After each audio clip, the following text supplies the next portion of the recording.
Block प्रमुख के चुनाव को लेकर दो पक्षों के बीच विवाद हो गया, जिसमें एक बीडीसी गंभीर घायल हो गया। दोनों पक्ष एक दूसरे पर ब्लॉक प्रमुख के चुनाव को प्रभावित करने को लेकर आरोप प्रत्यारोप लगा रहे हैं।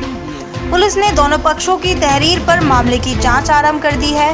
शुक्रवार को सहारनपुर के देवबंद कोतवाली क्षेत्र ब्लॉक प्रमुख चुनाव को लेकर दो पक्षों के बीच खूनी अखाड़ा बन गया। क्षेत्र के गांव गुनारसी के बीडीसी मोहम्मद शौकीन का आरोप है कि वह दोपहर 1 बजे अपने घर पर बैठा हुआ था। इसी दौरान वहां अपने समर्थकों के साथ पहुंचे पूर्व राज्य मंत्री स्वर्गीय राजेंद्र सिंह राणा के पुत्र कार्तिक राणा ने उसके साथ गाली गलौज करते हुए अपनी गाड़ी में जबरन बिठाने का प्रयास किया। शौकीन का आरोप है कि विरोध करने पर उसके साथ जमकर मारपीट भी की गई, जिसमें उसके सिर पर गहरी चोट लगी है। बीडीसी सदस्य के साथ जैसे ही मारपीट की जानकारी बसपा के ब्लॉक प्रमुख प्रत्याशी तसब्बर आलम को लगी तो वह अपने सैकड़ों समर्थकों के साथ घायल बीडीसी को लेकर कोतवाली पहुंचे और आरोपियों पर कार्रवाई की मांग को लेकर जमकर हंगामा काटा। इसी दौरान वहां अपने समर्थकों के साथ पहुंचे कार्तिक राणा ने बसपा प्रत्याशी पर माहौल खराब करने का आरोप लगाते हुए ब्लॉक प्रमुख के चुनाव को प्रभावित कर सत्ता पक्ष के इशारे पर चुनाव को बिगाड़ने का आरोप लगाया। कोतवाली में दोनों पक्षों के बीच हुई झड़प के बाद मौके पर भारी पुलिस भी बुला ली गई। इसके बाद स्थिति को नियंत्रण में किया गया।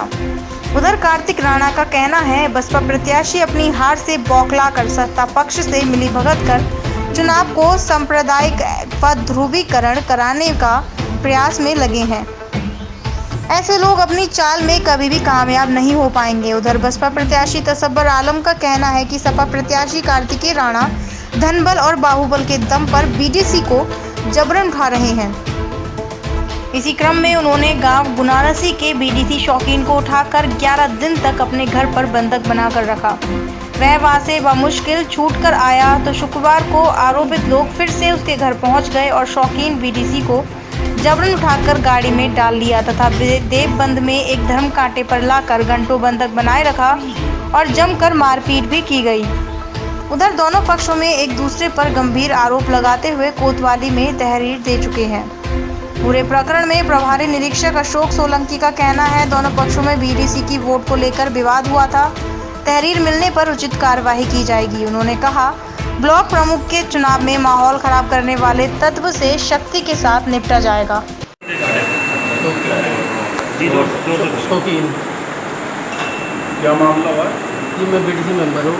कौन से गुनारसी। मुझे उठा के लाए और मेरे साथ मारपीट कर। कौन उठा के लाया? कार्तिक और उस एक सुखपाल। किस बात में मारपीट हुई? बस मुझे बस्ती ले जा रहे थे। क्यों लेके जा रहे थे? मतलब क्या विवाद किस बात को लेकर था? बस ये ऑटो का ही बोल रहे थे। गाँव में थे आप? ये गाँव से घर से जा रहे हमारा ना जी। बस मुझे तो बहुत दिखाई नहीं दिया। उनके हाथ में हथियार थे वो। कौन से क्या? तो वो उनके साथ में बहुत सारे लोग एकदम समझ में नहीं आया। चोट लगी, मैं तो चक्कर से आगे गिर गया। बस कौन लोग थे? कार्तिक भाई और एक दादा थे और बहुत सारे लोग थे। मैं सब इस टाइम का मामला है? तकरीबन मामला है कि 1 बजे का।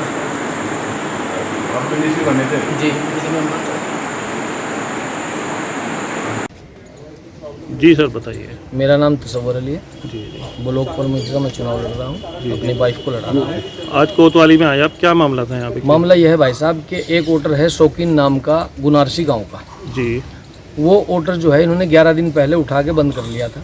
11-12 दिन पहले। जी किसने उठाया था ये? कार्तिक राणा ने। अच्छा। कार्तिक राणा ने उठा के बंद कर लिया। उसको छोड़ा, वो अपने घर पे रुक गया। मेरी उसकी मुलाकात पहले भी थी, बाद में भी हुई। जी उसने कहा जी मैं वोट आपको ही देना चाहता हूँ। जबरदस्ती मुझे उठा के ले गए थे। जी अब रात वो मेरे पास से गया था, रात से दबाव बन रहा था उस पर। आज लगभग 1 बजे करीब कार्तिक राणा अपने लगभग 15-20 आदमियों को लेके उसके घर पे पहुंचा। उसको उसके घर से उठा के अपने होटल ला के उसको पीटने के बाद फहीम नंबरदार के कांटे पे लबगरी में लेके गया। लबगरी गांव में कांटा है और वहाँ पे बंधक बना के रोक लिया। मैंने पुलिस को सूचना दी, पुलिस मौके पे पहुंची, बंधक को छुड़ाया। छुड़ा के पुलिस थाने में ले गई, तो हम भी उसके साथ आए। उसके साथ मारपीट बहुत की है, उसका सर फटा हुआ है, धारदार हथियारों से उसके ऊपर प्रहार किए गए हैं। जी अभी भी वो थाने में ही है, डॉक्टरी रिपोर्ट के लिए और रिपोर्ट लिखाने के लिए आए हैं। उसमें मदद मिल जाए प्रशासन की तो धन्यवाद। ठीक है सर। जी सर बताइए, आज कोतवाली में आए हैं आप लोग, क्या मामला है? देखिए मामला ये हुआ, हम लोग एक आदमी से बैठ के बात कर रहे थे। कुछ लोग बैठे हुए थे, ये नंबरदार जी हैं और तंजीम खान साहब, उनके यहाँ बैठे हुए थे हम लोग। तो एकदम से लगभग 100 लोगों ने आकर इनकी जगह पे वहाँ पे हमला करा, तोड़ फोड़ करी, लूटपाट करी, इनके उससे 50,000 रुपये की चोरी करी। और ये एक मामला एक साजिश करी जा रही है सत्ताधारी पार्टी की तरफ से, क्योंकि यहाँ पे प्रमुखी का चुनाव चल रहा है, वह लोग हार रहे हैं और वह पूरा अंदाज़ा है। उनकी एक आखिरी कोशिश है कि किसी तरह करके मामले को सांप्रदायिक बना जाए, झगड़ा करा जाए। उसी कोशिश में ये सारा का सारा ये पूरा प्रकरण हुआ है।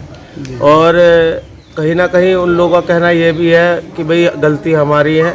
उसका मैं आपको प्रमाण एक वीडियो के माध्यम से आपको अभी दूंगा, जिसमें आपको मालूम पड़ जाएगा कि असली बात क्या हुई। एक दरोगा जी बैठ के बयान ले रहे थे, एक बीडीसी हमारे शौकीन, इतने में आके 100 लोगों ने आके हमला करा। उस बयान में उन्होंने अपने आप ये कहा कि मैं अपनी मर्ज़ी से यहाँ पे आया, उनकी मोटरसाइकिल भी वहीं पे खड़ी है, अपनी मर्ज़ी से वे वहाँ पे आए और उनके बाइक से चोट लगी। उन्होंने उस बयान में ये भी कहा है, दरोगा जी के पास भी और हमारे पास भी वीडियो में पूरा का पूरा बयान दर्ज है।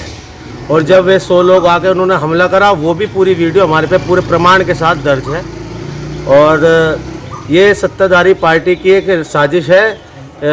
ब्लॉक प्रमुखी के चुनाव में हमें चूँकि विपक्ष हैं, हमें हराने के लिए एक बहुत बड़ी साजिश कर रही है, जिसमें कुछ लोग हमारे भी पार्टी के कुछ लोग शामिल हैं उसमें। अब क्या चाहते हैं सर? कुछ नहीं, हमारा मुकदमा दर्ज होना चाहिए। लूटपाट का, हमले का 452 में इनके मुकदमा दर्ज होना चाहिए। इनके साथ लूटपाट हुई, बदतमीज हुई, धक्का मुक्की हुई। और थाने में जैसे है, इनके पीछे एक आदमी हथियार लेके पीछे भागा, जिनकी जगह पे वो झगड़ा हुआ था। तो हम लोग तो न्याय लेने आए हैं, और अगर हम लोग गलत होते तो हम थाने में ना आते। ठीक है ना? धन्यवाद।